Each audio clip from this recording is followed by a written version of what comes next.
Có một câu chuyện xưa kể rằng, một người đàn ông trèo lên núi cao tìm gặp vị thiền sư nổi tiếng, mong xin được bí quyết để an yên và hạnh phúc. Anh ta khẩn thiết thưa rằng, thưa thiền sư, con đã có tất cả, tiền bạc, danh vọng, thậm chí là cả tình yêu. Nhưng con lại chưa từng thấy an vui thật sự. Mỗi ngày con đều thấy lo âu, bất an và trống rỗng. Thiền sư nhìn anh, không nói gì. Ông rót cho anh một ly trà. Rót đầy, rồi rót nữa. Trà tràn ra khỏi ly, chảy xuống tay anh nóng bỏng. Người đàn ông giật mình la lên. Ngài làm gì vậy? Trà đầy rồi, sao còn rót? Thiền sư mỉm cười, chậm rãi nói, tâm con cũng như chiếc ly ấy, đã quá đầy những toan tính, chấp niệm, tham cầu. Làm sao con có thể tiếp nhận sự bình an nếu không chịu buông bớt những điều không cần thiết? Câu trả lời tưởng chừng đơn giản ấy lại khiến người đàn ông rơi nước mắt. Anh nhận ra, để có tất cả, trước tiên phải học cách buông bỏ. Bạn thân mến, trong cuộc sống hiện đại đầy bon chen này, chúng ta luôn được khuyên phải nắm giữ, phải phấn đấu, phải chinh phục. Rất ít ai nói với ta rằng có những thứ càng giữ chặt càng mất nhiều, có những điều càng buông tay lại càng gần hơn với hạnh phúc. Vậy thì, buông bỏ là gì? Tại sao người xưa lại nói rằng buông bỏ sẽ có tất cả? Có phải buông là từ bỏ, là yếu đuối, là thua cuộc? Hay đó chính là một dạng trí tuệ cao nhất, buông để thăng hoa, bỏ để nhẹ lòng? Trong video hôm nay, chúng ta sẽ cùng nhau đi qua những câu chuyện xưa và nay, chiêm nghiệm những lời dạy của cổ nhân và Phật giáo để hiểu được vì sao buông bỏ lại là con đường dẫn đến an yên và thịnh vượng thật sự. Phần 1. Buông bỏ không phải là từ bỏ mà là thức tỉnh. Hồi còn là sinh viên năm cuối, tôi có một người bạn thân tên Dũng. Dũng là kiểu người luôn ôm đồm tất cả, học hành, công việc làm thêm, tình yêu, các dự án thiện nguyện. Cậu ấy như một người lính không bao giờ cho phép mình nghỉ ngơi, phải cố gắng hết mình.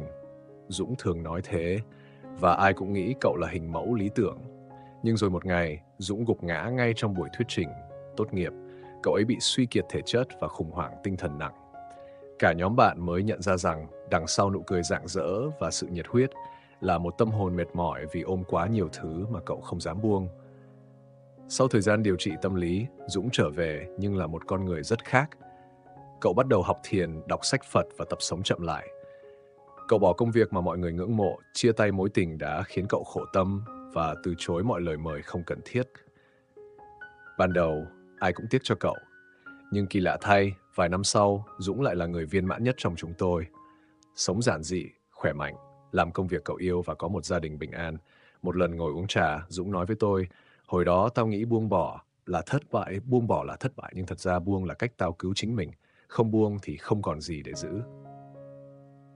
Trong Kinh Pháp Cú, Đức Phật có dạy, tâm không vướng mắc, ấy là an lạc. Tâm không chấp trước, ấy là tự do.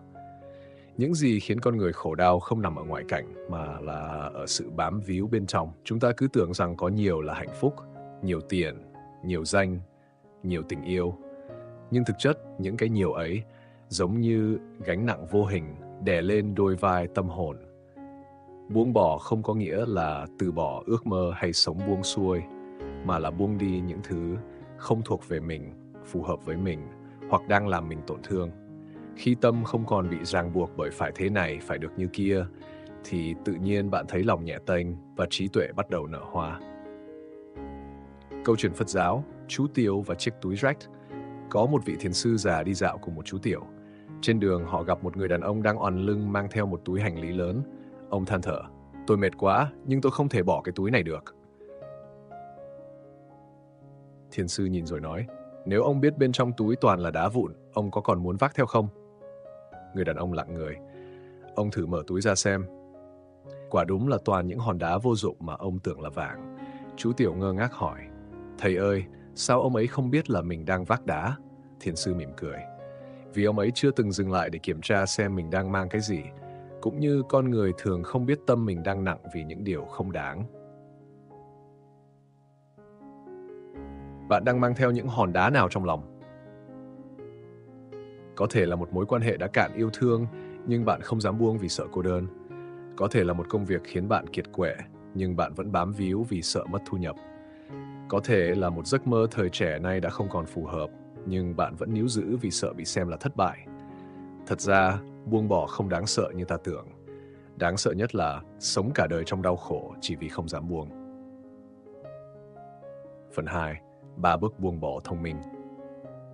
Nghệ thuật của An Lạc. Bước 1. Nhìn thẳng vào sự thật, dám thừa nhận rằng mình đang khổ. Một trong những sai lầm lớn nhất khiến con người không thể buông bỏ là giả vờ rằng mình vẫn ổn. Chúng ta thường tự thuyết phục bản thân rằng mối quan hệ này chỉ đang gặp chút vấn đề nhỏ. Công việc này tuy mệt nhưng ít ra có lương, tôi chịu đựng được, mọi thứ rồi sẽ qua thôi. Nhưng sự thật thì sao? Bạn đang kiệt sức, tổn thương và mỗi ngày đều thức dậy trong tâm trạng nặng nề. Đức Phật từng nói, không có sự tỉnh thức nào nếu không bắt đầu từ sự nhận biết khổ đau. Muốn buông, trước hết phải nhìn thẳng vào vết thương, không né tránh, không ngụy biện, dám thừa nhận tôi đang khổ vì điều này. Nó không còn phù hợp nữa. Bước 2. Quan sát sự bám víu, hiểu vì sao mình không buông được.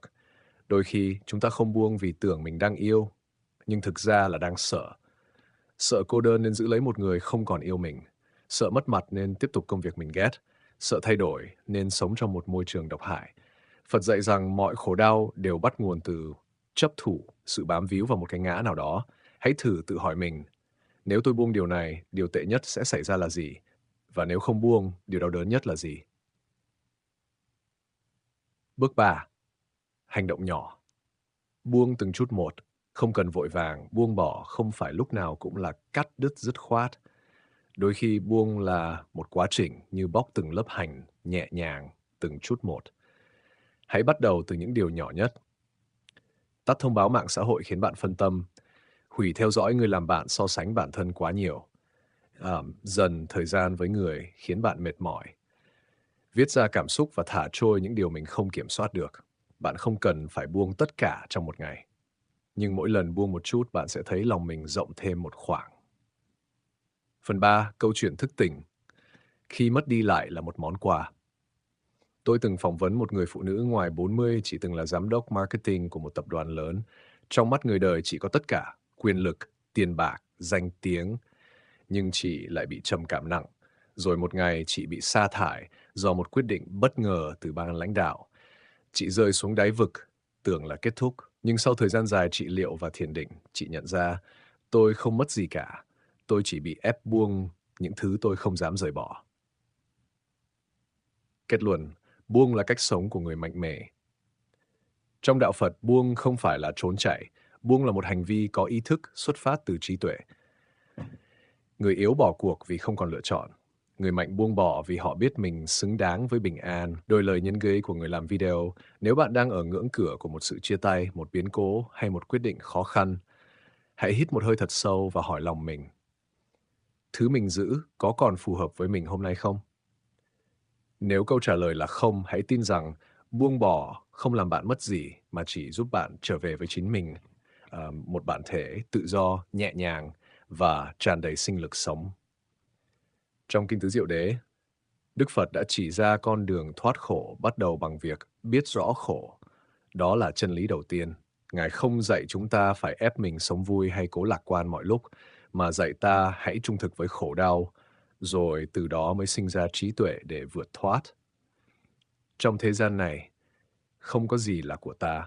Hãy buông bỏ tất cả và bạn sẽ có tất cả. Cái gì đến, hãy để nó đến. Cái gì đi, hãy để nó đi.